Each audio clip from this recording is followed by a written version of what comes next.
आए तो शराब पर बंदिश लगी, मोहम्मद रसूलुल्लाह आए तो औरतों को इज्जत दी, औरतों को समाज में जीने का हक दिया। जो औरतें खाने काबा का नंगी होकर तवाफ करती थी, उन औरतों पर पर्दा लागू कर दिया। उन औरतों को इतना बड़ा मकाम दिया, इतना बड़ा मकाम दिया। मेरे भाइयों, इस्लाम ने औरत को जो दर्जा दिया है, इस्लाम ने औरत को जो इज्जत दी है, उसका 10वां हिस्सा भी दुनिया का कोई धर्म नहीं दे सकता है। नहीं, हिंदू धर्म के अंदर मनुस्मृति पढ़िए तो मनुस्मृति में लिखा हुआ है कि आशु को स्वर्ग से निकलवाने वाली शत्रुपा है, हव्वा है, यानी आदम को जन्नत से निकलवाने वाली हव्वा है। हव्वा ने शैतान का साथ देकर आदम को दरख्त तक ले गई और फल खिला दिया। आदम तो नहीं जाना चाहते थे, लेकिन शैतान के बहकावे में पहले हव्वा आई और हव्वा के कहने पर फिर आदम अलैहिस्सलाम चले गए और जिस दरख्त का फल खाने से मना किया था, उस दरख्त का फल खा लिया।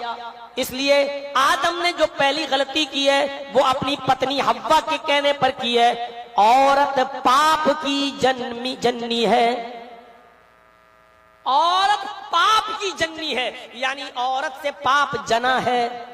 ये मनुस्मृति कहती है हिंदू धर्म की, यानी पहली गलती औरत की वजह से हुई है। लिहाजा दुनिया में जब भी कोई मर्द कोई पाप करेगा, कोई गुनाह करेगा, उसका एक पाप औरत के ऊपर पड़ेगा, क्योंकि औरत ही की वजह से पाप हुआ है, गुनाह हुआ है।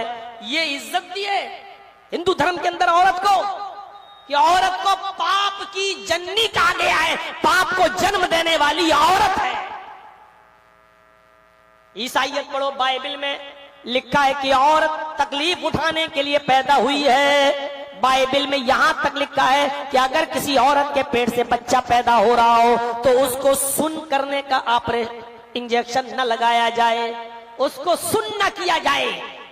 ऑपरेशन, उसकी होश की हालत में उसका पेट फाड़ कर बच्चे को बाहर निकाला जाए। ये बाइबल कह रही है। क्या कहती है ईसाइयत? कि औरत तकलीफ उठाने के लिए पैदा हुई है। औरत का पाप, औरत का गुनाह उस वक्त तक नहीं मिट सकता जब तक कि उसको तकलीफ न दी जाए। औरत को बेहोश करके उसका पेट चाक करके बच्चा न निकाला जाए, औरत का हालत होश में पेट फाड़ा जाए, उसको जितनी तकलीफ दोगे उतना उसका गुनाह माफ होगा। औरत तकलीफ उठाने के लिए पैदा हुई है। ये अलग बात है कि आजकल ऐसा हो नहीं रहा है, लेकिन लिखा तो है आपकी किताब के अंदर कि औरत तकलीफ उठाने के लिए पैदा हुई है। औरत को बेहोश करके उसका ऑपरेशन न किया जाए। बुद्धिज्म पढ़िए गौतम बुद्ध को। गौतम बुद्ध कहते हैं कि जो भी काम करना हो घर में, जो भी काम करना हो, उस काम को करने से पहले औरत से मशवरा करो। जो भी काम तुम्हें घर में करना है, उस काम को करने से पहले अपनी पत्नी से, औरत से मशवरा करो। वो जो भी मशवरा दे उसका उल्टा करो।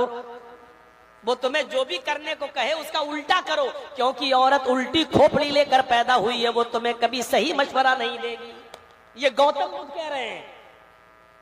आप हंसिए मत, ये मैं बतला रहा हूं दूसरे धर्मों में औरतों की क्या इज्जत है। आज ये बेचारे हमें बताएंगे इस्लाम ने औरत को पर्दे के अंदर रख दिया है, जुल्म किया है, उसको चार दीवारी से बाहर नहीं निकलने दिया जाता, उसके ऊपर पर्दा थोप दिया है।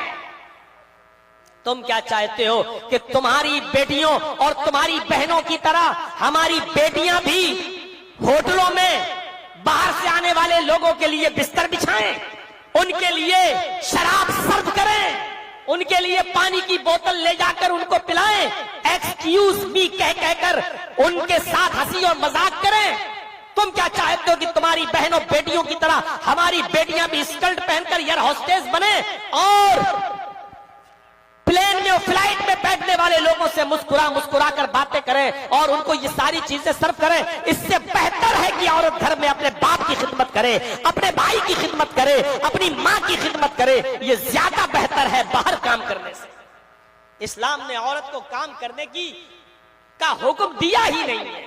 इस्लाम ने ये कहा ही नहीं है कि औरत मजदूरी करे। इस्लाम ने मर्द के जिम्मे डाला है, अगर उसकी शादी नहीं हुई है तो बाप के जिम्मे है अपने बेटी की परवरिश, उसको खिलाना और पिलाना। बाप नहीं है तो भाई के जिम्मे है उसकी परवरिश, और शादी हो गई तो फिर उसके शौहर के जिम्मे है उसको खिलाना और पिलाना, उसका दवा और इलाज। इस्लाम ने औरत को दर दर की ठोकर खाने पर मजबूर नहीं किया है। इतनी तगड़ी छींक, माइक लग रहा था उड़ जाएगा। मेरे भाइयों, जरा आप अंदाजा लगाइए कि औरत को इस्लाम ने क्या इज्जत दी है। देखिए, सफा और मरवा का जब चक्कर लगता है तो आपने देखा होगा, जो लोग हाजी हज करने जाते हैं या जो उम्रा करने जाते हैं, सफा से जब मरवा की तरफ चलते हैं तो थोड़ा आहिस्ता, फिर थोड़ी देर के लिए थोड़ा सा सीना बाहर निकाल के और तेज स्पीड में मरवा तक जाते हैं। फिर मरवा से सफा आते हैं, ग्रीन लाइट लगी हुई है, यहां से सीना निकाल के दौड़ना है, यहां स्लो चलना है, ये सब वहां पर रिमार्क लगे हुए हैं, वो पता है। लेकिन हाजरा दौड़ी थी, अपने बेटे इस्माइल की पानी की तलाश में दौड़ी थी। इब्राहिम अलैहिस्सलातु वस्सलाम तो छोड़कर चले गए, हाजरा अकेले, उनका शीरख्वार बच्चा मौजूद है, छोटा सा बच्चा मौजूद है। जब प्यास लगती है, वो बच्चा प्यास से तड़पने लगता है, तो हाजरा अपने बेटे के पानी के लिए देखती है कि कहां पानी मिले। बियाबान, जंगल, मीना का मैदान, दूर दूर तक दरख्तों का पता नहीं है, चिड़ियों की भी आवाजें नहीं आ रही हैं। ऐसी सुनसान और बियाबान जगह में न कोई बंदा, न कोई परिंदा, कोई चीज वहां मौजूद नहीं है। आजकल की तरह लाइटों का जमाना भी नहीं है। इब्राहिम अलैहिस्सलाम अकेले हाजरा और अपने बच्चे इस्माइल को उस जगह छोड़ के जाते हैं। बेटे के पानी के लिए हाजरा दौड़ती हैं, सफा से मरवा जाती हैं, मरवा से सफा आती हैं, सफा से मरवा जाती हैं, फिर मरवा से सफा आती हैं, 7 चक्कर लगाती हैं। कभी तेज दौड़ती हैं, कभी सीना तान के चलती हैं, कभी तेज दौड़ती हैं, कभी आहिस्ता चलती हैं। मेरे भाइयों, गौर करो, जहां जहां हाजरा तेज दौड़ दी, आज हर हाजी और हर उम्रा करने वाले को उस जगह पर तेज दौड़ना पड़ता है। जहां हाजरा आहिस्ता चली, वहां हाजी को और उम्रा करने वाले को आहिस्ता चलना पड़ता है। गौर कीजिए, जब तक कोई हाजी या कोई उम्रा करने वाला सफा और मरवा के चक्कर न लगाए, और हाजरा जहां तेज दौड़ी वहां तेज न दौड़े, और जहां आहिस्ता चली वहां आहिस्ता न चले, उसका हज नहीं होता, उसका उम्रा नहीं होता। आए मीडिया वालों, लिखो, इस्लाम के अंदर औरत की ये इज्जत है, औरत का ये मकाम है कि एक औरत जहां तेज दौड़ी, इस्लाम ने, अल्लाह ने उसको भी अपनी इबादत का एक हिस्सा बना दिया है। जहां आहिस्ता चली है, अल्लाह ने उसको भी अपनी इबादत का हिस्सा बना दिया है।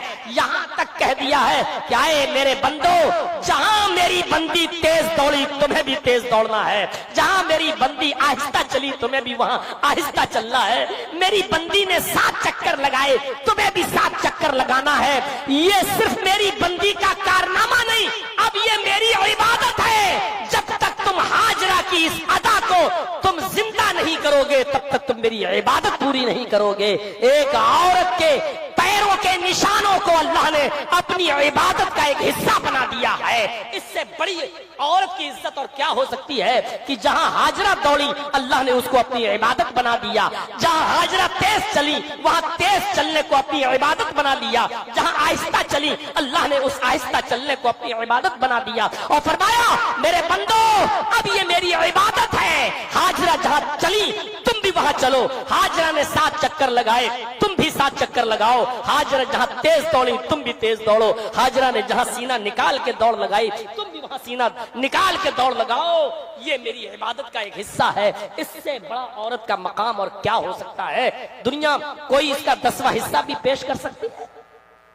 ये कोई इज्जत थोड़ी है जो आज देख रहे हो घूमने वालियों को है। आज 2 रुपए का साबुन भी नहीं बिकता है उस वक्त तक, जब तक के उस साबुन के ऊपर भी आधी नंगी लड़की का फोटो न लगाओ। आजकल टेलीविजन में देख लो, सेविंग होती है ना, ब्लेड का भी ऐड आता है तो औरत का गाल दिखाया जाता है लड़की का, यानी इस ब्लेड से अगर आप शेविंग करेंगे तो बिल्कुल आपके गाल इतने चिकने होंगे जैसे लड़की का, यानी लड़की का गाल दिखाया जाता है। हर जगह लड़की को नीलाम कर दिया गया, औरत को बेच दिया गया। मेरे भाइयों, तुम औरत को इज्जत दोगे? आज कहां औरत सेफ है मुझे बताइए? कौन सा डिपार्टमेंट है जहां औरत सेफ है? अभी कुछ दिनों पहले कपिल शर्मा शो पे जब ये जो आई है इससे इंटरव्यू जब लिया गया तो उसने साफ तौर पे क्या सा खतरनाक इंटरव्यू दिया और देते हुए बोली कि मुझे इस मंजिल पर, इस मकाम पर पहुंचते हुए किन किन लोगों के बिस्तरों पर सोना पड़ा और किन किन के बिस्तर हमको गर्म करना पड़े, ये मैं जानती हूं। मेरे भाइयों, जरा तसव्वुर करो, एक औरत को आज अगर इज्जत मिली है तो हजारों लोगों के बिस्तर पे सोने के बाद, अपनी इज्जत का नीलाम करने के बाद उसको ये मकाम मिला है। तो क्या तुमने एक औरत को इज्जत दी है? किस मकाम पे तुमने औरत को पहुंचा दिया है कि अगर एक औरत कोई मकाम हासिल करना चाहे तो उसको पहले मर्दों को खुश करना पड़ता है, उनके बिस्तरों पे सोना पड़ता है। ये तुम मकाम देते हो औरतों को और इसको इज्जत का नाम देते हो कि औरत को बहुत इज्जत दी है। इस्लाम ने औरत को इन तमाम चीजों से मेरे भाइयों पाक को साफ रखा। अब जानते हो, अब समझ में आया ना मैंने यूट्यूब चैनल वालों को क्यों रोका है? हमारी पूरी तकरीर काट देते और कंगना वाला ये हिस्सा दिखाते कि मौलाना ने कंगना रनावत को बोला रंडी, बस अपना व्यूज बढ़ाने के लिए मौलाना ने कंगना रनावत को बोला जिस्म फरोश। अब आप समझ, और पता चलता कि मौलाना जर्जीस पर एक और मुकदमा दायर है। इसलिए मैंने रोका। देखा नहीं मौलाना अब्दुल गफ्फार साहब के साथ इन लोगों ने क्या किया? एक छोटा सा मामला था और वो हल भी हो चुका था, लेकिन इन कमीनों ने, इन यूट्यूबरों ने, इन बेगैरतों ने इतना हाईलाइट कर दिया अपने व्यूज बढ़ाने के चक्कर में कि आज पूरे बिहार के ऊपर उंगली उठने लगी और हर आदमी ये समझने लगा पूरे हिंदुस्तान के अंदर कि बिहार में ऐसा होता है मौलवियों के साथ, बिहार में ऐसा होता है आलिमों के साथ, बिहार में ऐसा होता है। मेरे भाइयों, ये यूट्यूबर चैनल वाले इन लोगों की वजह से आपके बिहार को भी बदनामी मिल रही है। जबकि बिहार वाले इज्जत भी इतनी देते हैं कि देख लीजिए आपके सामने मैं बैठा हुआ हूं, आज 22, 23, 24 सालों से बराबर बिहार के अंदर आ रहा हूं। देख लीजिए हर साल जलसे होते हैं, लोग मौलवी बदलते रहते हैं, लेकिन कुछ जलसे ऐसे भी हैं हमारे बिहार में कि वो लोग हर साल मुझे बुलाते हैं, जहां कंटिन्यू लगातार 16 सालों से मैं बराबर आ रहा हूं और एक भी दिन का, एक भी साल का नागा नहीं हुआ है। मेरे भाइयों, आप अंदाजा लगा सकते हैं, आप ये इज्जत भी तो बिहार वाले देते हैं, लेकिन ये यूट्यूब चैनल वालों की वजह से आज कितनी बदनामी होती है, पूरी दुनिया देखती है। तो इसलिए बेहतर है कि इनको हर जलसे से रोक दिया जाए, क्योंकि इन्होंने अपना कमाई हासिल करने के लिए इस हद तक गिर गए। बताइए, मेरी तकरीर और मेरी तकरीर में मेरे बारे में लिख के डाल रहे हैं मौलाना जर्जीस को हुआ एक लड़की से प्यार। गौर करो, थंबनेल देखिए आप क्या बनाते हैं, ऐसा थंबनेल।